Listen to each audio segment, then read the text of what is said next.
नमस्कार, बहुत स्वागत है आपका। मैं हूं आपके साथ ऋतु ज्ञानवानी। सबसे पहले बात मनेंद्रगढ़ की एमएलए की बात करेंगे। एमएलए विनय जायसवाल ने फिर से पटवारी की क्लास लगाई है। वन अधिकार पट्टा नहीं बनाने से नाराज हो गए। अदनापुर में लगे शिविर में पटवारी को फटकार लगाई। परचून दुकानदार को पट्टा नहीं दिए जाने पर एमएलए भड़क उठे।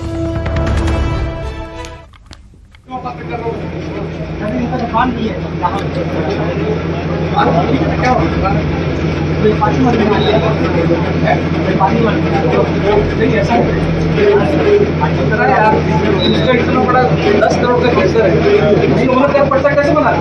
उसका दुकान है, तू आप आगे नियम सिखा रहा है। उसका दुकान है, आप बताओ मेरे को, 10 करोड़ का इसका पैसा है, 25 करोड़ का राइस मिल है, उसका पट्टा बना दे रहा हो, और एक थोड़ा पर्ची का दुकान है, उसको आबाद रख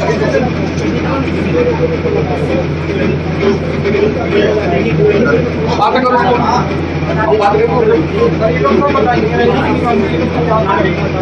परचून का दुकान है, उसको तुम आबाद कर रहे हो। 25 करोड़ का इसका हुआ, उसको कैसे बना दिए? कौन पात्र किया? तुम्हें तो किया होगा ना? कौन पात्र किया? ग्राम पंचायत इसको बात किया क्या? ग्राम पंचायत तो पात्र कर रहा है ना? क्यों नहीं किया? पट्टा बनने का क्यों लेख नहीं? मैं सुन लो मेरी बात।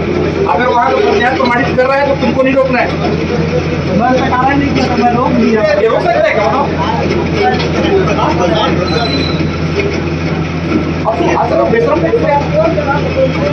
एक आदमी 25 करोड़ का जो पैसा खोल के बैठा है, मील खोल के बैठा है, उसको बड़ा हजार पट्टा बना के दे रहा हूँ।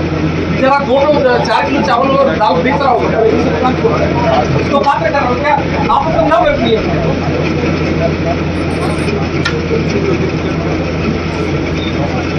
तो बात करिए।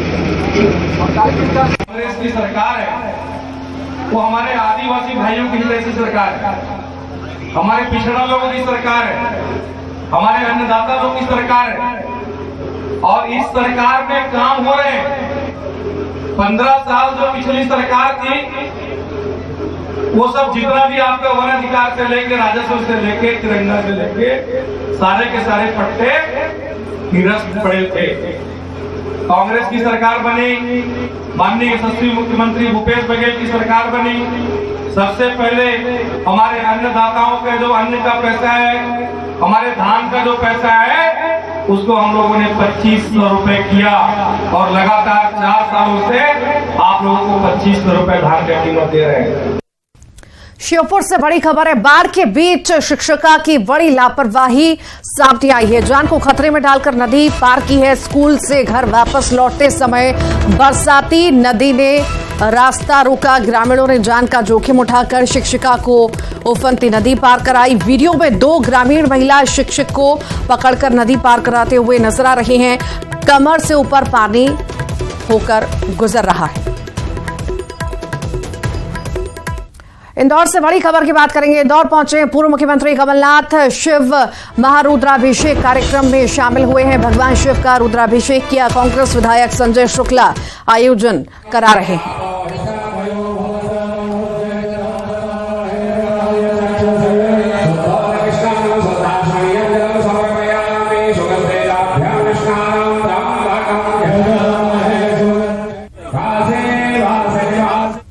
और मन की बात का 103वां एपिसोड है। खास ही रहने वाला है और इसकी शुरुआत हो गई है। मन की बात में आप सभी का बहुत बहुत स्वागत है। जुलाई का महीना यानी मॉनसून का महीना, बारिश का महीना। बीते कुछ दिन प्राकृतिक आपदाओं के कारण चिंता और परेशानी से भरे रहे हैं। यमुना समेत कई नदियों में बाढ़ से कई इलाकों में लोगों को तकलीफ उठानी पड़ी है। पहाड़ी इलाकों में भूस्खलन की घटनाएं भी हुई हैं। इसी दौरान देश के पश्चिमी हिस्से में कुछ समय पूर्व गुजरात के इलाकों में बिपरजॉय साइक्लोन भी आया। लेकिन साथियों, इन आपदाओं के बीच हम सब देशवासियों ने फिर दिखाया है कि सामूहिक प्रयास की ताकत क्या होती है। स्थानीय लोगों ने, हमारे एनडीआरएफ के जवानों ने, स्थानीय प्रशासन के लोगों ने दिन रात लगाकर ऐसी आपदाओं का मुकाबला किया है। किसी भी आपदा से निपटने में हमारे सामर्थ्य और संसाधनों की भूमिका बड़ी होती है, लेकिन इसके साथ ही हमारी संवेदनशीलता और एक दूसरे का हाथ थामने की भावना उतनी ही अहम होती है। सर्वजन हिताय की यही भावना भारत की पहचान भी है और भारत की ताकत भी है। साथियों, बारिश का यही समय वृक्षारोपण और जल संरक्षण के लिए भी उतना ही जरूरी होता है। आजादी के अमृत महोत्सव के दौरान बने 60,000 से ज्यादा अमृत सरोवरों में भी रौनक बढ़ गई है। अभी 50,000 से ज्यादा अमृत सरोवरों को बनाने का काम चल भी रहा है। हमारे देशवासी पूरी जागरूकता और जिम्मेदारी के साथ जल संरक्षण के लिए नए नए प्रयास कर रहे हैं। आपको याद होगा, कुछ समय पहले मैं एमपी के शहडोल गया था। वहां मेरी मुलाकात पकरिया गांव के आदिवासी भाई बहनों से हुई थी। वहीं पर मेरी उनसे प्रकृति और पानी को बचाने के लिए भी चर्चा हुई थी। अभी मुझे पता चला है कि पकरिया गांव के आदिवासी भाई बहनों ने इसे लेकर काम भी शुरू कर दिया है।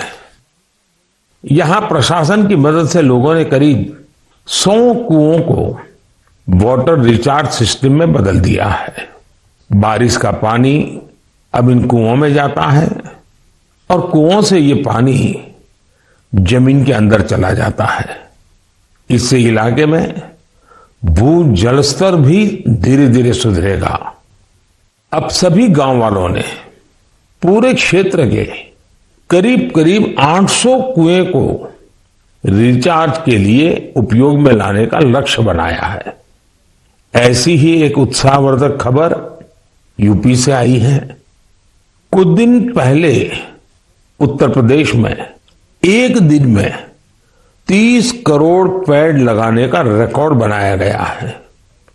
इस अभियान की शुरुआत राज्य सरकार ने की, उसे पूरा वहां के लोगों ने किया। ऐसे प्रयास जन भागीदारी के साथ साथ जन जागरण के भी बड़े उदाहरण है। मैं चाहूंगा कि हम सब भी पेड़ लगाने और पानी बचाने के इन प्रयासों का हिस्सा बने।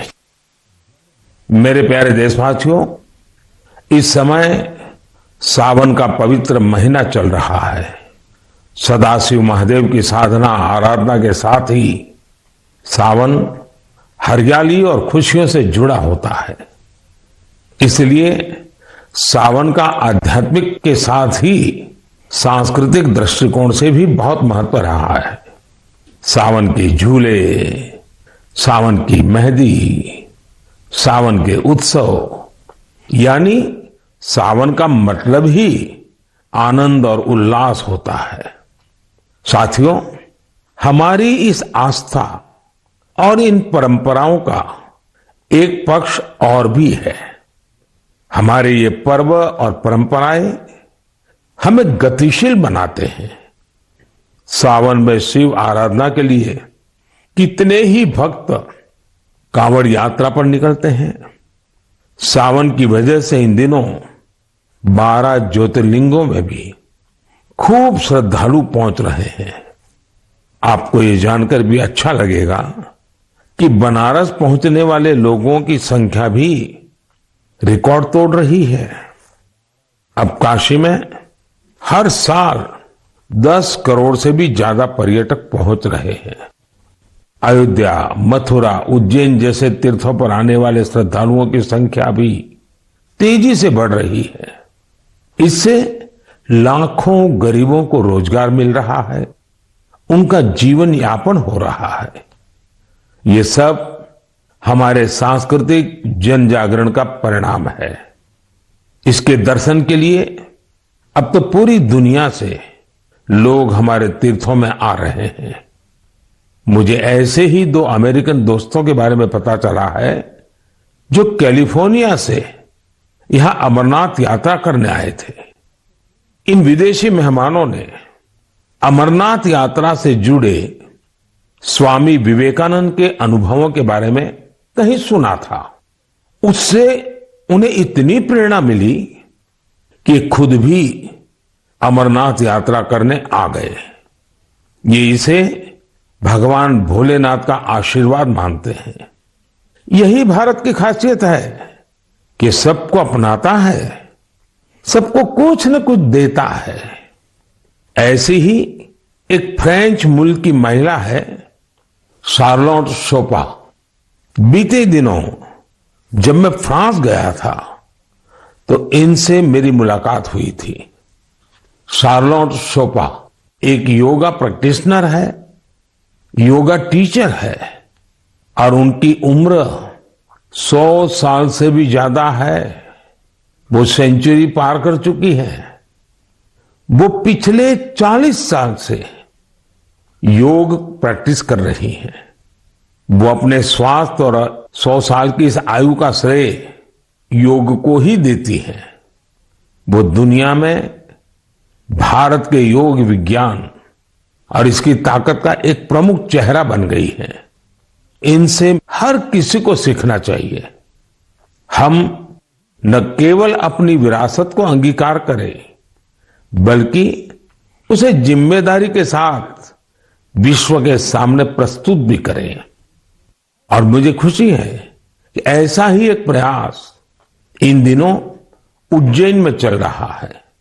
यहां देश भर के 18 चित्रकार पुराणों पर आधारित आकर्षक चित्रकथाएं बना रहे हैं। ये चित्र बूंदी शैली, नाथद्वारा शैली, पहाड़ी शैली और अपभ्रंश शैली जैसी कई विशिष्ट शैलियों में बनेंगे। इन्हें उज्जैन के त्रिवेणी संग्रहालय में प्रदर्शित किया जाएगा। यानी कुछ समय बाद जब आप उज्जैन जाएंगे तो महाकाल महालोक के साथ साथ एक और दिव्य स्थान के आप दर्शन कर सकेंगे।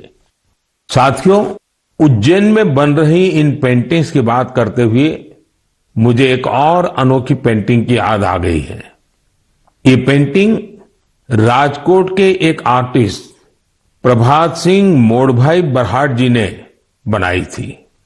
ये पेंटिंग छत्रपति वीर शिवाजी महाराज के जीवन के एक प्रसंग पर आधारित थी। आर्टिस्ट प्रभात भाई ने दर्शाया था कि छत्रपति शिवाजी महाराज राज्याभिषेक के बाद अपनी कुलदेवी तुलजा माता के दर्शन करने जा रहे थे तो उस समय क्या माहौल था। अपनी परंपराओं, अपनी धरोहरों को जीवंत रखने के लिए हमें उन्हें सहेजना होता है, उन्हें जीना होता है, उन्हें अगली पीढ़ी को सिखाना होता है। मुझे खुशी है कि आज इस दिशा में अनेकों प्रयास हो रहे हैं।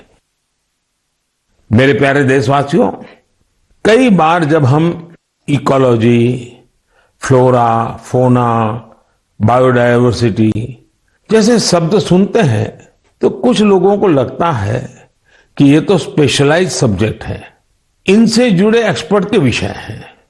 लेकिन ऐसा नहीं है।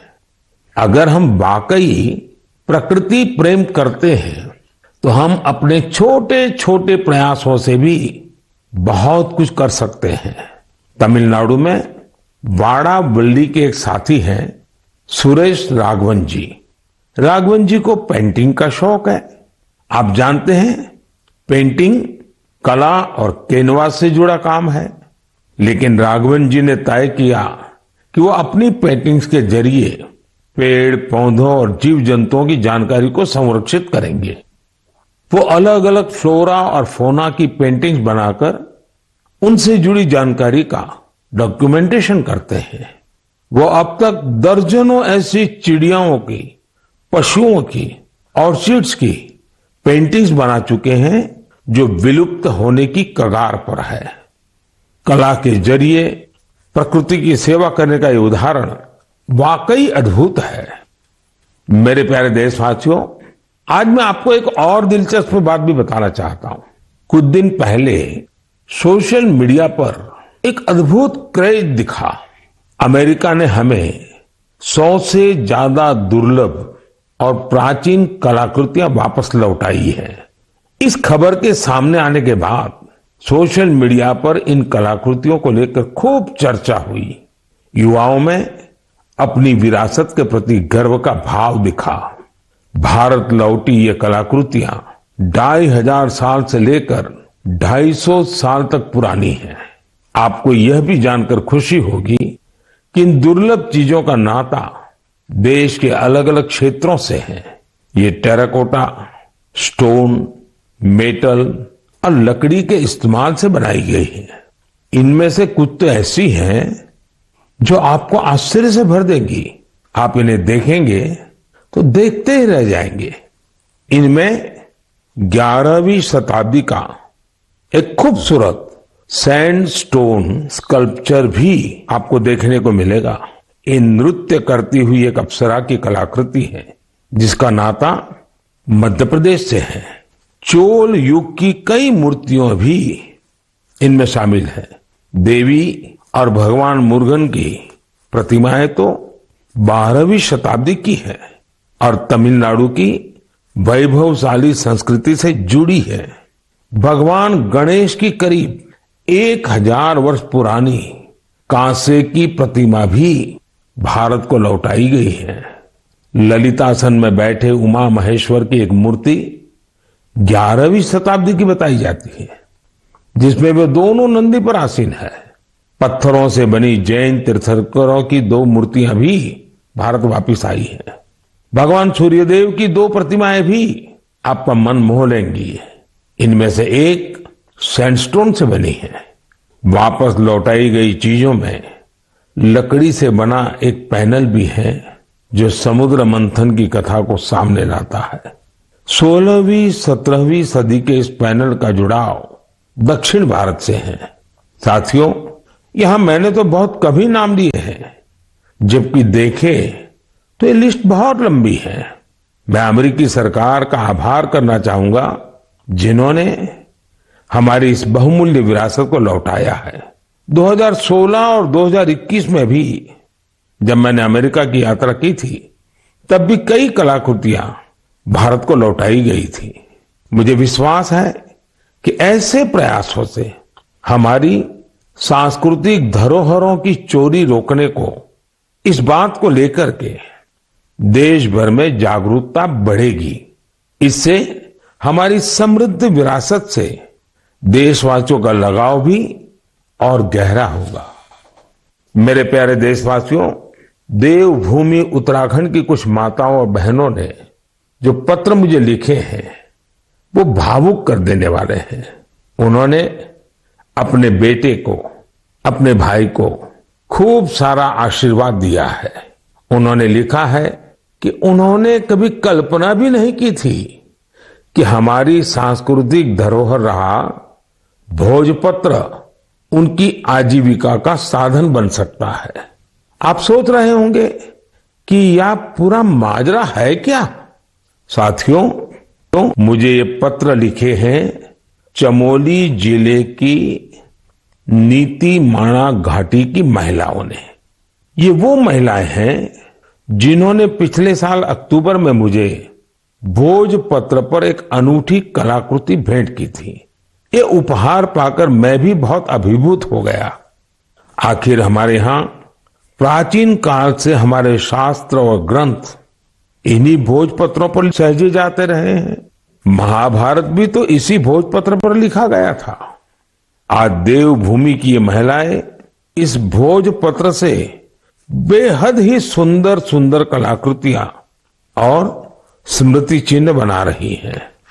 माणा गांव की यात्रा के दौरान मैंने उनके इस यूनिक प्रयास की सराहना की थी। मैंने देवभूमि आने वाले पर्यटकों से अपील की थी वो यात्रा के दौरान ज्यादा से ज्यादा लोकल प्रोडक्ट्स खरीदें।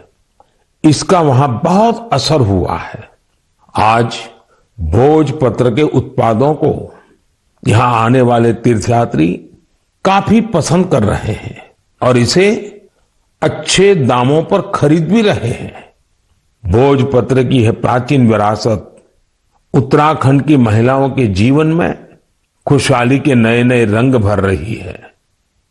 मुझे यह जानकर भी खुशी हुई है कि भोजपत्र से नए नए प्रोडक्ट बनाने के लिए राज्य सरकार महिलाओं को ट्रेनिंग भी दे रही है। राज्य सरकार ने भोजपत्र की दुर्लभ प्रजातियों को संरक्षित करने के लिए भी अभियान शुरू किया है। जिन क्षेत्रों को कभी देश का आखिरी छोर माना गया था, उन्हें अब देश का प्रथम गांव मानकर विकास हो रहा है। ये प्रयास अपनी परंपरा और संस्कृति को संजोने के साथ आर्थिक तरक्की का भी जरिया बन रहा है। मेरे प्यारे देशवासियों, मन की बात में मुझसे इस बार काफी संख्या में ऐसे पत्र भी मिले हैं जो मन को बहुत ही संतोष देते हैं। ये चिट्ठी उन मुस्लिम महिलाओं ने लिखी है जो हाल ही में हज यात्रा करके आई है। उनकी ये यात्रा कई मायनों में बहुत खास है। ये वो महिलाएं हैं जिन्होंने हज की यात्रा बिना किसी पुरुष सहयोगी या महरम के बिना पूरी की है और ये संख्या 150 नहीं बल्कि 4000 से ज्यादा है। यह एक बड़ा बदलाव है। पहले मुस्लिम महिलाओं को बिना महरम हज करने की इजाजत नहीं थी। मैं मन की बात के माध्यम से सऊदी अरब सरकार का भी हृदय से आभार व्यक्त करता हूं। बिना महरम हज पर जा रही महिलाओं के लिए खास तौर पर विमेन कोऑर्डिनेटर्स नियुक्ति की गई थी। साथियों, बीते कुछ वर्षों में हज पॉलिसी में जो बदलाव किए गए हैं उनकी भरपूर सराहना हो रही है। हमारी मुस्लिम माताओं और बहनों ने इस बारे में मुझे काफी कुछ लिखा है। अब ज्यादा से ज्यादा लोगों को हज पर जाने का मौका मिल रहा है। हज यात्रा से लौटे लोगों ने, विशेषकर हमारी माताओं बहनों ने चिट्ठी लिखकर जो आशीर्वाद दिया है वो अपने आप में बहुत प्रेरक है। मेरे प्यारे देशवासियों, जम्मू कश्मीर में म्यूजिकल नाइट्स हो, हाई एल्टीट्यूड में बाइक रैलीज हो, चंडीगढ़ के लोकल क्लब हो और पंजाब में ढेर सारे स्पोर्ट्स ग्रुप्स हो, ये सुनकर लगता है एंटरटेनमेंट की बात हो रही है, एडवेंचर की बात हो रही है। लेकिन बात कुछ और है। ये आयोजन एक कॉमन कॉज से भी जुड़ा हुआ है और ये कॉमन कॉज है ड्रग्स के खिलाफ जागरूकता अभियान। जम्मू कश्मीर के युवाओं को ड्रग्स से बचाने के लिए कई इनोवेटिव प्रयास देखने को मिले हैं। यहां म्यूजिकल नाइट, बाइक रैली जैसे कार्यक्रम हो रहे हैं। चंडीगढ़ में इस मैसेज को स्प्रेड करने के लिए लोकल क्लब्स को इससे जोड़ा गया है। वे इन्हें वादा क्लब्स कहते हैं। वादा यानी विक्ट्री अगेंस्ट ड्रग्स एब्यूज।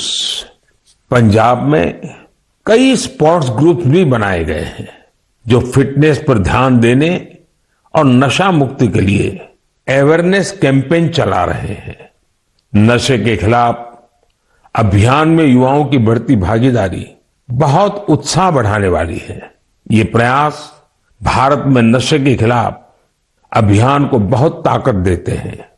हमें देश की भावी पीढ़ियों को बचाना है तो उन्हें ड्रग्स से दूर रखना ही होगा। इसी सोच के साथ 15 अगस्त 2020 को नशा मुक्त भारत अभियान की शुरुआत की गई थी।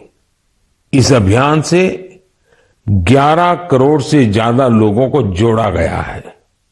2 हफ्ते पहले ही भारत ने ड्रग्स के खिलाफ बहुत बड़ी कार्रवाई की है। ड्रग्स की करीब 1.5 लाख किलो की खेप को जब्त करने के बाद उसे नष्ट कर दिया गया है। भारत ने 10 लाख किलो ड्रग्स को नष्ट करने का अनोखा रिकॉर्ड भी बनाया है। इन ड्रग्स की कीमत 12,000 करोड़ रुपए से भी ज्यादा थी। मैं उन सभी की सराहना करना चाहूंगा जो नशा मुक्ति के इस नेक अभियान में अपना योगदान दे रहे हैं। नशे की लत न सिर्फ परिवार बल्कि पूरे समाज के लिए बड़ी परेशानी बन जाती है। ऐसे में यह खतरा हमेशा के लिए खत्म हो, इसके लिए जरूरी है कि हम सब एकजुट होकर इस दिशा में आगे बढ़े। मेरे प्यारे देशवासियों, जब बात ड्रग्स और युवा पीढ़ी की हो रही है तो मैं आपको मध्य प्रदेश की एक इंस्पायरिंग जर्नी के बारे में भी बताना चाहता हूं। ये इंस्पायरिंग जर्नी है मिनी ब्राजील की। आप सोच रहे होंगे कि मध्य प्रदेश में मिनी ब्राजील कहां से आ गया। यही तो ट्विस्ट है। एमपी के शहडोल में एक गांव है विचारपुर। विचारपुर को मिनी ब्राजील कहा जाता है। मिनी ब्राजील इसलिए क्योंकि ये गांव आज फुटबॉल के उभरते सितारों का गढ़ बन गया है। जब कुछ हफ्ते पहले मैं शहडोल गया था तो मेरी मुलाकात वहां ऐसे बहुत सारे फुटबॉल खिलाड़ियों से हुई थी। मुझे लगा कि इस बारे में हमारे देशवासियों को और खासकर युवा साथियों को जरूर जानना चाहिए। साथियों, विचारपुर गांव के मिनी ब्राजील बनने की यात्रा 2-2.5 दशक पहले शुरू हुई थी। उस दौरान विचारपुर गांव अवैध शराब के लिए बदनाम था, नशे की गिरफ्त में था। इस माहौल का सबसे बड़ा नुकसान यहां के युवाओं को हो रहा था। एक पूर्व नेशनल प्लेयर और कोच रईस अहमद ने इन युवाओं की प्रतिभा को पहचाना। रईस जी के पास संसाधन ज्यादा नहीं थे, लेकिन उन्होंने पूरी लगन से युवाओं को फुटबॉल सिखाना शुरू किया। कुछ साल के भीतर ही यहां फुटबॉल इतनी पॉपुलर हो गई कि विचारपुर गांव की पहचान ही फुटबॉल से होने लगी। अब यहां फुटबॉल क्रांति नाम से एक प्रोग्राम भी चल रहा है। इस प्रोग्राम के तहत युवाओं को इस खेल से जोड़ा जाता है और उन्हें ट्रेनिंग दी जाती है। ये प्रोग्राम इतना सफल हुआ है कि विचारपुर से नेशनल और स्टेट लेवल के 40 से ज्यादा खिलाड़ी निकले हैं। ये फुटबॉल क्रांति अब धीरे धीरे पूरे क्षेत्र में फैल रही है। शहडोल और उसके आसपास के काफी बड़े इलाके में 1200 से ज्यादा फुटबॉल क्लब बन चुके हैं। यहां से बड़ी संख्या में ऐसे खिलाड़ी निकल रहे हैं जो नेशनल लेवल पर खेल रहे हैं। फुटबॉल के कई बड़े पूर्व खिलाड़ी और कोच आज यहां युवाओं को ट्रेनिंग दे रहे हैं। आप सोचिए, एक आदिवासी इलाका जो अवैध शराब के लिए जाना जाता था, नशे के लिए बदनाम था, वो अब देश की फुटबॉल नर्सरी बन गया है। इसलिए तो कहते हैं, जहां चाह वहां राह। हमारे देश में प्रतिभाओं की कमी नहीं है। जरूरत है तो उन्हें तलाशने की और तराशने की। इसके बाद यही युवा देश का नाम रोशन भी करते हैं और देश के विकास को दिशा भी देते हैं। मेरे प्यारे देशवासियों, आजादी के 75 साल पूरे होने के अवसर पर हम सभी पूरे उत्साह से अमृत महोत्सव मना रहे हैं। अमृत महोत्सव के दौरान देश में करीब करीब 2 लाख कार्यक्रमों का आयोजन किया गया है। ये कार्यक्रम एक से बढ़कर एक रंगों से सजे थे, विविधता से भरे थे। इन आयोजनों की एक खूबसूरती ये भी रही कि इनमें रिकॉर्ड संख्या में युवाओं ने हिस्सा लिया। इस दौरान हमारे युवाओं को देश की महान विभूतियों के बारे में बहुत कुछ जानने को मिला। पहले कुछ महीनों की बात करें तो जन भागीदारी से जुड़े कई दिलचस्प कार्यक्रम देखने को मिले।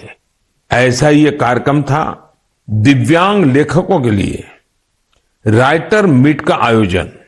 इसमें रिकॉर्ड संख्या में लोगों की सहभागिता देखी गई। वहीं आंध्र प्रदेश के तिरुपति में राष्ट्रीय संस्कृत सम्मेलन का आयोजन हुआ। हम सभी जानते हैं कि हमारे इतिहास में किलों का, फोर्ट्स का कितना महत्व रहा है।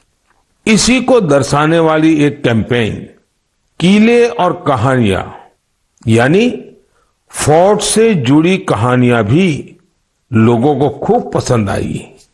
साथियों, आज जब देश में चारों तरफ अमृत महोत्सव की गूंज है, 15 अगस्त पास ही है, तो देश में एक और बड़े अभियान की शुरुआत होने जा रही है। शहीद वीर वीरांगनाओं को सम्मान देने के लिए मेरी माटी मेरा देश अभियान शुरू होगा। इसके तहत देश भर में हमारे अमर बलिदानियों की स्मृति में अनेक कार्यक्रम आयोजित होंगे। इन विभूतियों की स्मृति में देश की लाखों ग्राम पंचायतों में विशेष शिलालेख भी स्थापित किए जाएंगे। इस अभियान के तहत देश भर में अमृत कलश यात्रा भी निकाली जाएगी। देश के गांव-गांव से, कोने-कोने से 7500 कलशों में मिट्टी लेकर ये अमृत कलश यात्रा देश की राजधानी दिल्ली पहुंचेगी। ये यात्रा अपने साथ देश के अलग अलग हिस्सों से पौधे लेकर भी आएगी। 7500 कलश में आई माटी और पौधों से मिलाकर फिर नेशनल वॉर मेमोरियल के समीप अमृत वाटिका का निर्माण किया जाएगा। यह अमृत वाटिका एक भारत श्रेष्ठ भारत का भी बहुत ही भव्य प्रतीक बनेगी। मैंने पिछले साल लाल किले से अगले 25 वर्षों के अमृतकाल के लिए पंच प्राण की बात की थी। मेरी माटी मेरा देश अभियान में हिस्सा लेकर हम इन पंच प्राणों को पूरा करने की शपथ भी लेंगे। आप सभी देश की पवित्र मिट्टी को हाथ में लेकर शपथ लेते हुए अपनी सेल्फी को yuva.gov.in पर जरूर अपलोड करें। पिछले वर्ष स्वतंत्रता दिवस के अवसर पर हर घर तिरंगा अभियान के लिए जैसा पूरा देश एक साथ आया था, वैसे ही हमें इस बार भी फिर से हर घर तिरंगा फहराना है और इस परंपरा को लगातार आगे बढ़ाना है। इन प्रयासों से हमें अपने कर्तव्यों का बोध होगा, देश की आजादी के लिए दिए गए असंख्य बलिदानों का बोध होगा, आजादी के मूल्य का एहसास होगा। इसलिए हर देशवासी को इन प्रयासों से जरूर जुड़ना चाहिए। मेरे प्यारे देशवासियों, मन की बात में आज बस इतना ही। अब कुछ ही दिनों में हम 15 अगस्त आजादी का ये महान पर्व का हिस्सा बनेंगे। देश की आजादी के लिए मर मिटने वालों को हमेशा याद रखना है। हमें उनके सपनों को सच करने के लिए दिन रात मेहनत करनी है और मन की बात देशवासियों की इसी मेहनत को, उनके सामूहिक प्रयासों को सामने लाने का ही एक माध्यम है। अगली बार कुछ नए विषयों के साथ आपसे मुलाकात होगी। बहुत बहुत धन्यवाद। नमस्कार।